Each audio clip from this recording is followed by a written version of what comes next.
majority of scientists around the world agree that climate change is a result of human activity, and we can avoid the worst impacts by reducing pollution.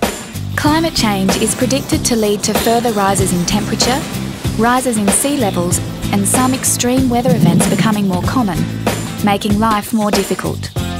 Now is the time to change, and countries around the world are already taking action. Australia has wind, sunshine, the movement of tides and geothermal energy.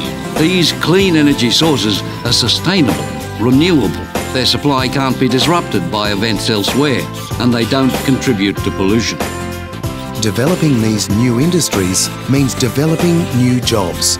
Meeting the challenge of climate change means being responsible, staying competitive, and Australia continuing to prosper. You can be part of building a clean energy future. To find out how much assistance you may be eligible for, or ways in which you can use energy more efficiently, log on to the website www.cleanenergyfuture.gov.au.